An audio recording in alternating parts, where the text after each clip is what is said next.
right. Well, we're here in our third week of our Lenten Mountain Mover series. And you'll remember the first week, Joe talked about moving mountains with mustard seed faith. And it's not faith in our power to move mountains, but faith in Jesus and his power to move mountains. And then last week, JD took us to meet a demoniac who lived among the tombs. And if you remember, Jesus did all kinds of things to move mountains to get to him. He ignored the Jewish laws. He moved mountains by going to this unclean territory, to a cemetery where he shouldn't have gone as far as laws are concerned, interacting with an unclean man, interacting with pigs, and then he moved all of that so that he could heal him.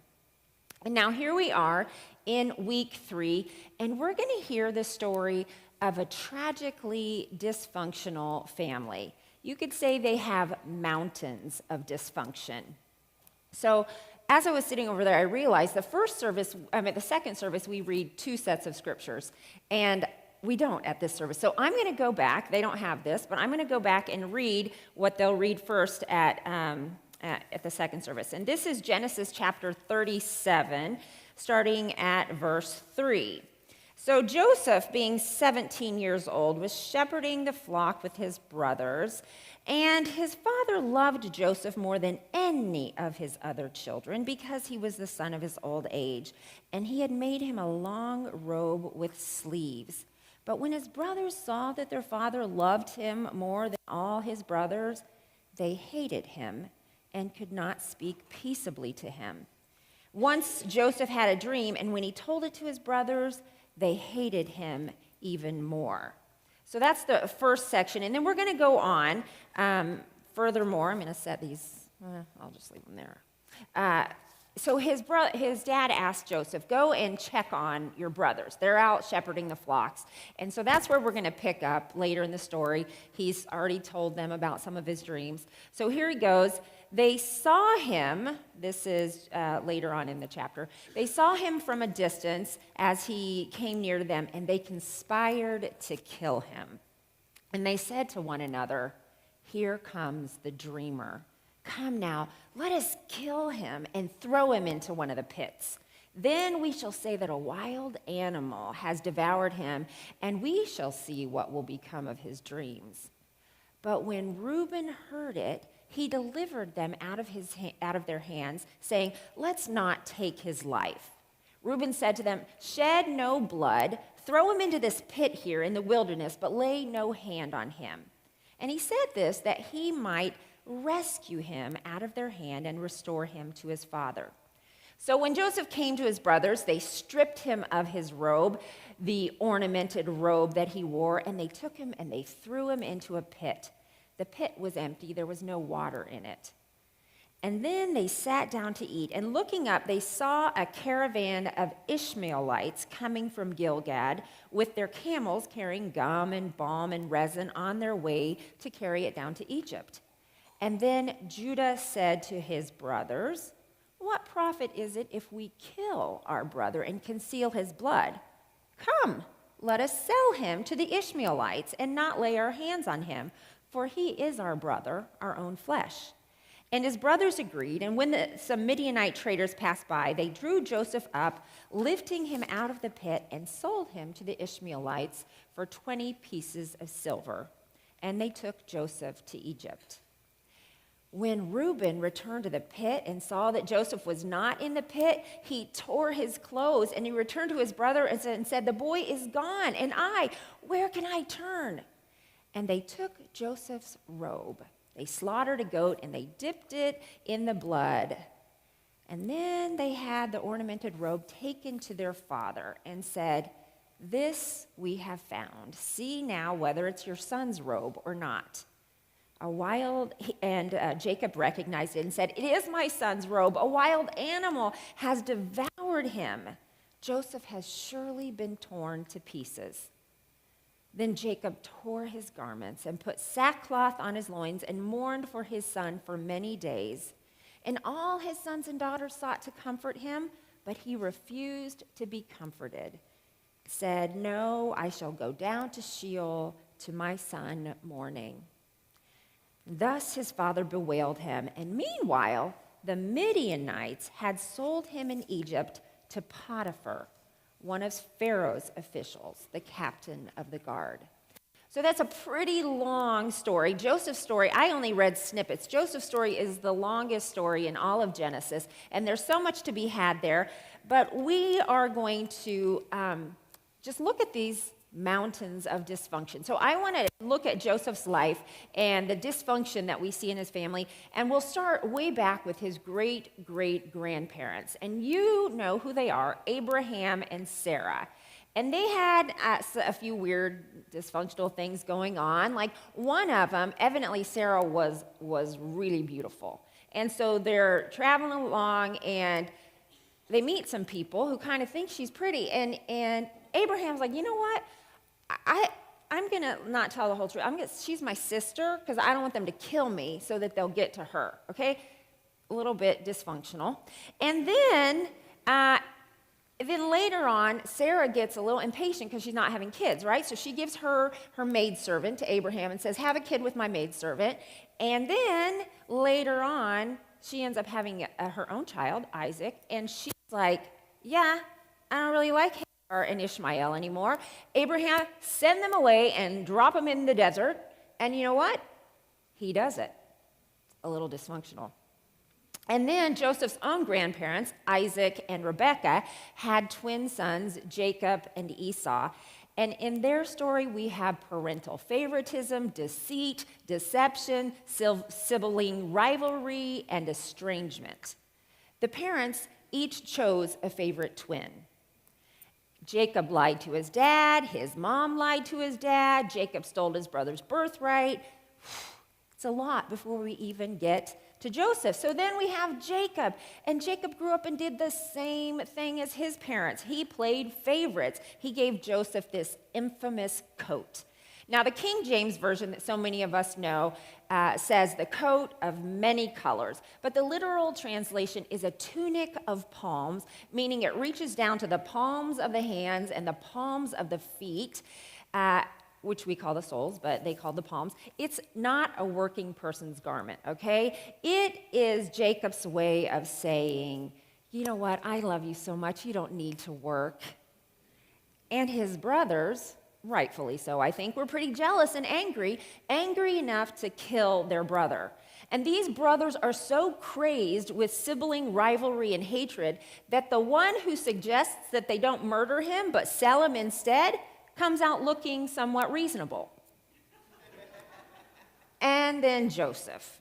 Joseph knew he was his father's favorite, and he flaunted it in front of his brothers. Okay, so, there's 5 of us, and we often say who's the favorite and that kind of thing. But, we all really didn't think we were the favorite. But if we did, would we really wear the coat around going, look at me, I don't have to work, And then he knew they hated him, and then what did he do? He has this dream, and he can't keep that dream to himself. He's like, hey, guys, guess what God told me in a dream? And they hated him even more. And then he has another dream. Can't keep that one to himself. Just blabs it all over the place.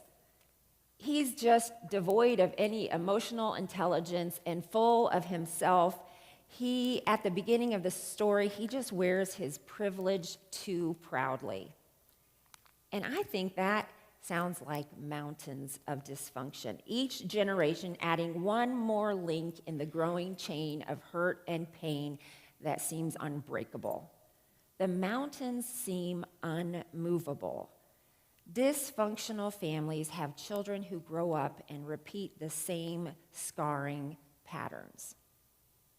Joseph had scars. And scars, you've probably heard me share this illustration before, but scars always remind me of Steven Spielberg's 1975 movie Jaws, because there is this amazing scene in the movie where Quint, the shark fisherman, and Hooper, the young oceanographer, are in the galley drinking apricot brandy and comparing their scars. And so here we have Quint asks Hooper to put his hand under his cap and feel a lump there. And he says, I got it from a St. Patty's Day brawl in Boston. And in this picture, Hooper tells, look at this, moray eel bit right through my wetsuit. And not to be outdone, the other guy, who is it at this point? I think we have one more picture. Quint rolls up his sleeve and shows a mangled elbow and says, I got this at the semifinals of an arm wrestling contest in Low Key Bar in San Francisco. So Hooper scoots around and flops his leg up onto the galley and pulls his pant leg up to reveal another scar and says, bull shark, scraped me when I was taking samples. Quint throws his leg up on the table and matches the scar with one of his own that he attributes to a thresher shark tail. And then both of the men burst into laughter, and then Hooper says, okay, I've got one. And he starts unbuttoning his shirt, and he says, the creme de la creme. Do you see that? And he points to his chest, and he says, right here, Mary Ellen Moffat. She broke my heart. Many of us could participate in a contest of scars, maybe with less gruesome boasts, but maybe you have one from surgery or from an accident. I have one right here from chicken pox when I was in kindergarten, and I have one here from running with a sharpened pencil and falling when I was 3. But my most gruesome scar, you can't see, it's back here, and I was hit in the head with a yard jart. But that's why they're illegal now. I don't remember any of the pain associated with any of these scars, and my body healed those wounds without much effort on my own part. But Hooper's joke about Mary Ellen Moffat rings true. Emotional scars and scars from family trauma and family dysfunction are much more difficult to heal. I vividly remember the pain associated with many of the emotional scars I have. And those scars, they don't show on the outside, but they're a lot harder to heal. And it just brings us back to Joseph. Not only did he have all that family dysfunction, he had loads of scars. He was wounded by the loss of his mother, by the mistreatment of his brother, but it doesn't end there. If you remember the story of Joseph, when he's sold into Potiphar's house, he's doing a great job. Potiphar loves him, and then he's also very handsome, evidently takes after his great-great-grandma, or whatever many that is. And Potiphar's wife thinks he's pretty cute, and she's like, come on. And he says, no, I can't do that. So she pulls off his cloak and then says, this guy tried to rape me. And so he's sent into prison. And then he's in prison, and he's still raising up, doing good things in prison, and, gets in charge. And anyway, there's these 2 guys who are Pharaoh's cupbearer and Pharaoh's bread maker, and they are in the prison, and they both have dreams. And Joseph interprets their dreams correctly. It's much better for the cupbearer than the other guy who ends up dead. But he says, just remember me when you get to Pharaoh. But the cupbearer's a little nervous about kind of reminding Pharaoh that he'd been in prison, so he doesn't say anything. So he's forgotten, he's lied about, he's forgotten. You remember ultimately, the cupbearer does, when Pharaoh has a dream that no one can interpret, he says, okay, there was this guy back in prison who was good at interpreting dreams. Joseph comes and interprets the dream correctly, and if you remember, then he's raised up and given pretty much all of Egypt to take care of, to prepare for this famine. And so he does. So preparing for this famine, do you remember what happens once the famine hits? It doesn't just hit Egypt, it hits all of the land around it, and it hits Joseph's brothers. They are very hungry, and they hear there is food in Egypt. And so they show up, and Joseph sees them. And they don't realize it's Joseph. Joseph isn't speaking Hebrew. He's not dressed as a Hebrew. But Joseph knows exactly who they are, and he has the perfect opportunity for revenge. He could invest in hatred. He could inflict the same pain and suffering on his brothers that they had inflicted on him. He had the opportunity and the power to keep the cycle of hate and hurt alive. But he didn't. Instead, he broke that deadly cycle of familial dysfunction that had plagued his family for generations. Late, so if we keep reading, so this is, Genesis 37. If we read all the way up to Genesis 50, we would read this because late in the saga of Joseph's life, after his father's death, his brothers, they get nervous. Oh my goodness. I think he really was just being nice because dad was still alive. I think he's going to retaliate now. So they come to him and they're like, we're so sorry, please don't hurt. But instead of Joseph taking that opportunity and saying, you know what? You're going to get what you deserve, or what goes around comes around, or rot in a pit. Instead of that, he says, don't be afraid. Am I in the place of God? You plotted evil against me, but God turned it into good. Joseph didn't hide his scars. What the brothers did to Joseph was not just meant for evil, it was evil. It was wicked, it was sinful, it was wrong. And we can't just pretend it wasn't just because God brought something good out of it. I don't know about you, but I end up thinking a lot of what ifs. Like, what if Joseph, you can wait on that slide, what if Joseph had not had such a big ego and kept his dreams to himself? What could have God done differently? Maybe he wouldn't have had to endure all of that, and he somehow would have gotten to Egypt in the end. But I tell you what, this really reassures me because, I think God would have figured out an easier way, a less painful way, but I am reassured that no matter how badly I screw up, no matter how much my ego gets in the way, no matter how much hurt, God can use it for good and can fix it. So there's a practice in Japan of taking broken pottery and putting it back together. And it's called Kintsugi. And you might have heard me talk about this before because I think it is really beautiful. Actually, you can go back to that first slide you had. Kintsugi isn't just fixing something with glue. They fix it in such a way that the repaired pieces are more beautiful than the original. Kintsugi is the Japanese art of repairing broken pottery with lacquer dusted or mixed with gold or silver or platinum. So Kintsugi treats breakage and repair as part of the history of an object rather than something to disguise.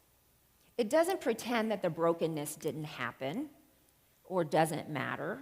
It uses the brokenness to produce something beautiful.